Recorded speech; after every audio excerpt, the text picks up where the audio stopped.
Bom dia, galera. Tudo bom? Pessoal, vamos aí dar continuidade ao nosso conteúdo, né? Dentro lá da arte egípcia. A gente hoje vai falar em música, certo? Uma coisa que vocês gostam bastante é música, né, pessoal? Então, vamos falar um pouquinho sobre a música lá na época do Egito, como é que ela funcionava, tá certo? Foco, hein? Bora! Música. A música era fundamental para a sociedade egípcia nas festividades religiosas. Então, mais uma vez, a gente vai ver que a arte ela está muito ligada com a religião, né? Então, lá no Egito, se vocês olharem, tudo era ligado com a religião. Ó, a gente falou de pinturas, as pinturas eram todas ligadas com a religião. A gente falou de esculturas, as esculturas eram todas ligadas com a religião. A gente falou de dança, e a dança toda ligada com a religião. E agora a gente está falando de música, e a música totalmente ligada com a religião. Então, sempre lá, né, no Egito, geralmente as coisas giravam em torno do quê? Da religiosidade, certo? Então, vamos lá. Naquela época, não existiam partituras como hoje. E as músicas eram cantadas e acompanhadas por instrumentos como tamborins, harpas, flautas, entre outras. Então, pessoal, hoje em dia, quando um compositor faz uma música, ele tem uma partitura musical, como vocês vão ver aí, que eu vou colocar aí para vocês. E já na época egípcia, essa partitura ela não existia, tá? Então, eles faziam as músicas somente acompanhadas pelos instrumentos, sem ter uma técnica formal como uma partitura musical, certo? A partir do século XVI a.C., os egípcios entraram em contato com a Mesopotâmia e passando a ter acesso aos instrumentos asiáticos, como o oboé duplo. Então, olha só, quando eles tiveram contato com a Mesopotâmia, e a Mesopotâmia, ela tinha um certo avanço com relação aos instrumentos, por exemplo, musicais, eles começaram a conhecer alguns instrumentos asiáticos, certo? Um desses instrumentos asiáticos é chamado de oboé duplo. É esse que está aqui, ó, na tela que eu coloquei para vocês, tá bom? É lógico que ele não era tão bem feito assim no começo, né? E com o tempo ele foi ganhando mais precisão, de acordo com os instrumentos para entalhar esses objetos, tá bom? Alguns estudiosos da música acreditam que Pitágoras, um matemático grego educado nos templos do Egito, estudou a relação entre a matemática e a música com base nos conhecimentos musicais egípcios. Então, Pitágoras, ele é um dos grandes matemáticos, né? E a gente estuda até hoje um montão de coisa que Pitágoras descobriu na matemática. E vocês também vão estudar, vão ouvir muito falar sobre ele ainda, tá bom? E ele também estudou a relação que tinha entre a música e a matemática. Pitágoras desenvolveu, por volta de 540 a.C., uma relação matemática precisa entre as notas de uma escala musical. Ele descobriu que há intervalos exatos entre uma nota e outra. Por exemplo, entre o sol e o dó, na escala de dó, ré, mi, fá, sol, lá, si, dó, certo? Há um intervalo de quinta, representado pela razão 3/2. Suas descobertas são usadas ainda hoje, mais de 2.500 anos depois. Então, essa descoberta que ele fez, em que existe aí um intervalo entre uma nota e outra, né, essa razão de proporção aí, proporcional, de 3/2, até hoje ela é utilizada na música, tá? Então, vejam que 2.500 anos depois da invenção, a gente ainda utiliza a invenção de Pitágoras. Bem inteligente ele, né, pessoal? Vamos lá. Gente, vamos falar um pouquinho aí, já que a gente está falando em música, em como é que funciona isso, como é que funciona essa audição da gente, né? Por que a gente tem que saber isso, tia Vanessa? Porque agora a gente vai passar para um outro momento em que a gente vai falar de timbre, a gente vai falar de intensidade. E aí, para que vocês entendam um pouquinho melhor, a gente vai precisar ter uma noção exata disso aqui, beleza? Então, vamos lá.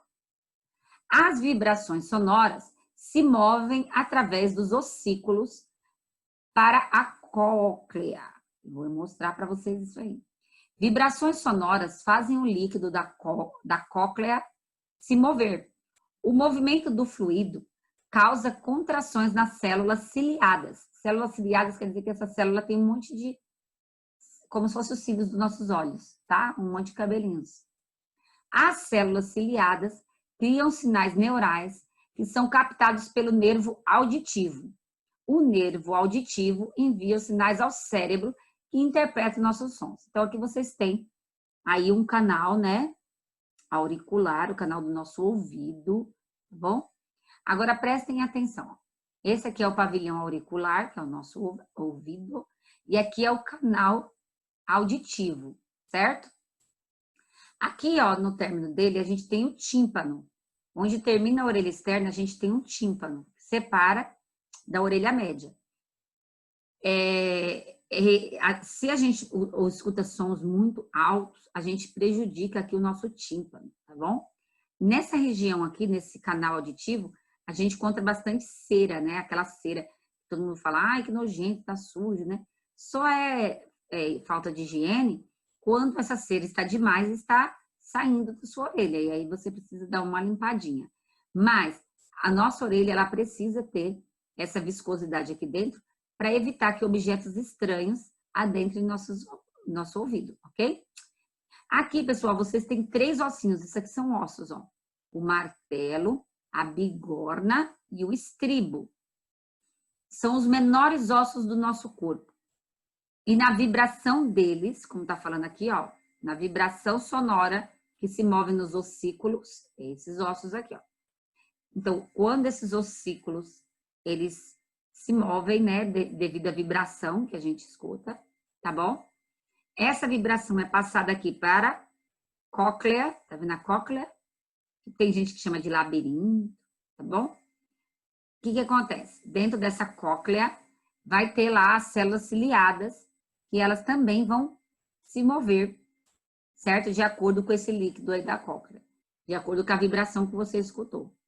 Esse nervo aqui, nervo auditivo, ele vem aqui e capta essas vibrações. Captou essas vibrações, ele leva diretamente ao nosso cérebro. Nosso cérebro interpreta o som que a gente escutou, tá certo? Olha como é complexo só nosso ouvido, hein, gente? Imagina o nosso corpo inteiro. Vamos lá, pessoal. Para a gente conseguir entender o restante, vamos lá.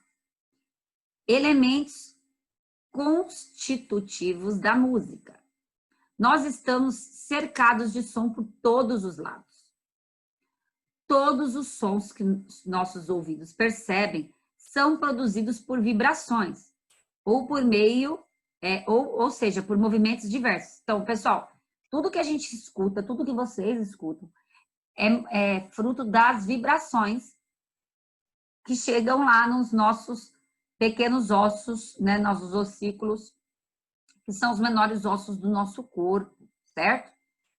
Fonte sonora é todo material ou matéria que propague som produzido por objetos, pela natureza, pelo corpo humano ou por instrumentos. Costumamos diferenciar os sons da seguinte forma. Então, ó, a gente vai escutar sons de diversas maneiras, ou os produzidos por nós mesmos, ou os produzidos pela natureza, né, que a natureza tem diversos sons que independem da gente, certo? Ou os produzidos por instrumentos, que também são provocados pela ação humana. Então, a gente pode dizer que os elementos da música são naturais, que são aqueles que são produzidos pela natureza, como o barulho do vento, o barulho da chuva, os pássaros cantando, né, gente? Quem é que não gosta de acordar ouvindo os pássaros cantando? É um som agradável, né? Ou os culturais, que são aqueles que são fruto da ação do ser humano, como os ruídos dos carros, as músicas, né? Aqui vocês estão vendo, ó, né? O ruído, né, de um carro aí. Mas esse aqui é maléfico, né, pessoal? É tão forte que pode prejudicar o nosso tímpano. O som se propaga pelo ar em forma de ondas e são captados pelos nossos ouvidos e, em seguida, interpretadas pelo cérebro, da maneira que a Tia Vanessa explicou para vocês ali atrás, certo? Então, vamos lá. Qualidades do som. Então, agora vamos ver algumas coisas que são relativas ao som, ok? O som que nos cerca apresenta 5 qualidades fundamentais: a intensidade, a duração, a altura, o timbre e a densidade, certo? Vamos lá. Intensidade é quando a gente fala que o som ele é forte ou ele é um som fraco. Como é que é isso? A intensidade permite distinguir sons fortes e sons fracos, ou seja, a força empregada para produzir as vibrações do som e o volume sonoro produzido, por exemplo. Quanto mais força é usada para se tocar uma tecla do piano, mais intenso ou forte será o som ouvido. Se, ao contrário, uma tecla for pressionada levemente, mais suave e menos intenso será o seu som. Então, se eu teclo com muita intensidade uma tecla de um piano, por exemplo, o som ele vai ser muito forte. Se eu teclo ele levemente, o som vai ser mais fraco. Assim como também se eu for tocar uma guitarra, né, que eles tocam com bastante intensidade. Então, o som vai ficar muito forte, tá? Então, tem bastante intensidade. Se ele vai tocar, um violino, né, que você toca com uma menor intensidade. Então, o som vai ser mais fraco. Até mesmo nossa tonalidade de voz, quando a gente fala gritando, a gente fala forte, né, e fica um som alto. Quando a gente fala mais calmo, mais baixo, então a gente vai ter um som mais fraco, certo? Duração. Sons longos e sons curtos. A duração quer dizer que o som ele pode ser longo, ele pode ser um som longo, ou ele pode ser um som bem curtinho. A duração é característica do som que se diferencia em sons longos e sons curtos. Na música, a duração do som depende do tempo das vibrações. Então, o som ele vai depender da vibração do instrumento que está sendo tocado. Se ele é tocado durante mais tempo, ele vai ter um som longo. Se ele é apenas uma tecla, por exemplo, ele vai ter um som curto, ok? A altura. Pessoal, os sons eles podem ser agudos ou graves, tá? A altura é a qualidade do som, que oscila entre sons graves e sons agudos. Depende da frequência, ou seja, o número de ondas que um som produz. Os sons mais graves têm pouca vibração ou frequência mais baixa do que os sons agudos. Observe.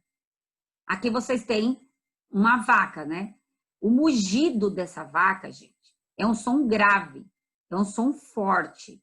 Ele produz pouca vibração, né? Então, ele vai ter um som grave. Geralmente, a voz dos meninos, quando os meninos vão ficando aí mocinhos, eles começam a ter um som grave na voz, né?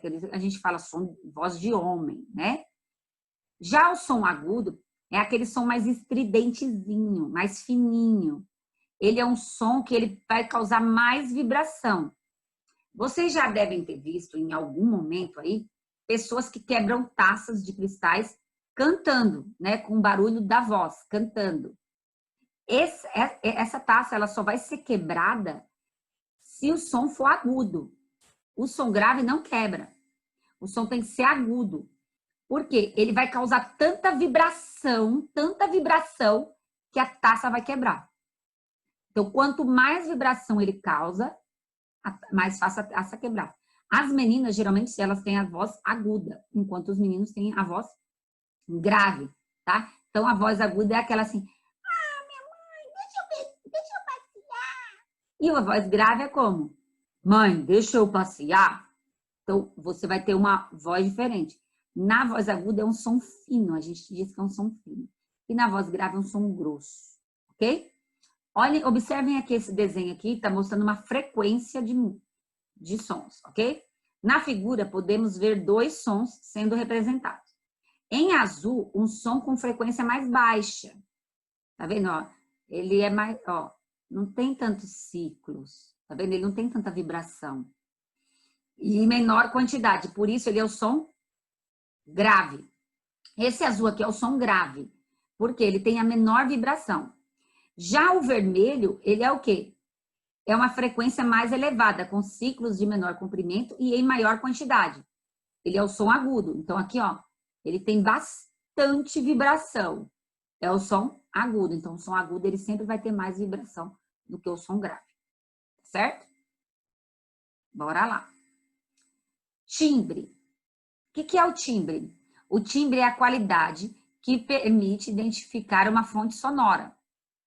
Pelo timbre, a gente identifica qual é a fonte de som, certo?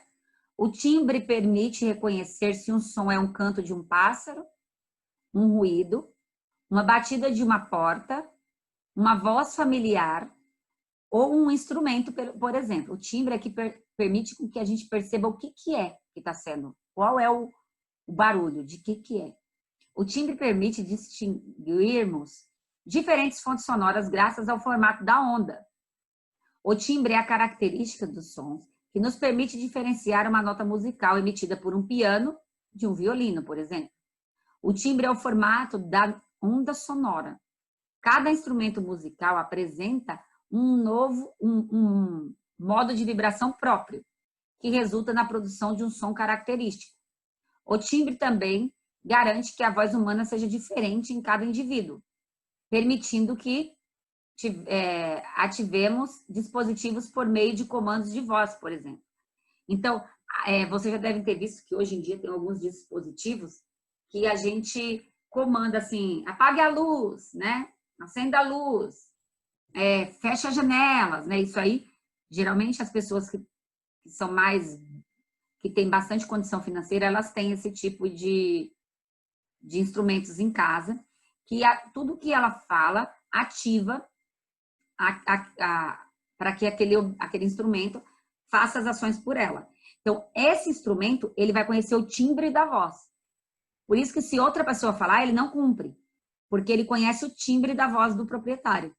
Ele é gravado lá, o timbre da voz do proprietário, e a partir dali ele só respeita aquele timbre de voz, tá? Então, cada um de nós temos um timbre de voz. Todo mundo não tem o mesmo timbre de voz, por isso que é possível fazer esse tipo de instrumento, tá? Densidade. A densidade relaciona-se à quantidade de sons ouvidos. A densidade possibilita identificar a quantidade de sons ouvidos simultaneamente. Obras para orquestras sinfônicas, que contam com muitos instrumentos, apresentam uma densidade muito grande. A densidade depende de eu conseguir identificar quais são os instrumentos que estão sendo tocados ali dentro daquela canção. Vamos dizer que a pessoa fez uma canção apenas com um violão. Então, a densidade é baixa, porque só tem um instrumento, tá? Vai aumentando a densidade de acordo com quantos instrumentos eu vou colocar. Como numa orquestra, gente, sinfônica, tem inúmeros instrumentos musicais, a gente vai sentir que é a maior densidade que tem, porque a gente consegue ver que existem muitos instrumentos sendo utilizados dentro dessa música. A gente não consegue precisar, é lógico, exatamente quantos são, mas a gente consegue dizer que são muitos, certo? Então, vamos lá. Como vimos, para produzir sons com qualquer objeto, basta fazer o seu material vibre, seja por meio de percussão, batendo, ou fricção, esfregando, ou por meio de sopro, certo? Vamos experimentar? Selecione objetos que você costuma utilizar no seu cotidiano e investigue os sons, se é possível produzir com eles. É importante que eles possam ser reproduzidos com facilidade, pois vamos criar um arquivo de áudio. O que vocês vão fazer aqui? Aqui vocês vão anotar para mim quais são os objetos que vocês selecionaram. Vocês vão escolher aí, vão pensar na cabecinha de vocês, objetos que vocês querem usar para produzir som, certo? Vocês vão pegar esses objetos e depois vocês vão gravar vocês produzindo som com eles. Você vai pegar o seu celular, vai colocar lá para gravar, sabe, na gravação de áudio. Você coloca lá e grava o som que você vai produzir, depois você vai mandar para mim, para eu dar nota para você. Essa atividade é para nota, então não esqueçam de fazer, tá bom? Façam bem direitinho. Vocês vão escolher instrumentos qual vocês quiserem. Ah, eu vou usar lápis. Você tem que usar vários, não pode usar um só. Então, você usa o lápis. Ah, agora eu vou bater na lata do leite. Ah, e agora eu vou bater na panela. Aí você vai montar a sua música com seus instrumentos que você tem em casa. Então, você vai elaborar, agora eu vou fazer som rasgando papel. E aí você faz som rasgando papel. Ah, eu vou fazer som agora com os brinquedos que eu tenho aqui do meu irmãozinho. Ah, então, você vai pegar dentro da sua casa vários objetos. Os objetos que vocês quiserem.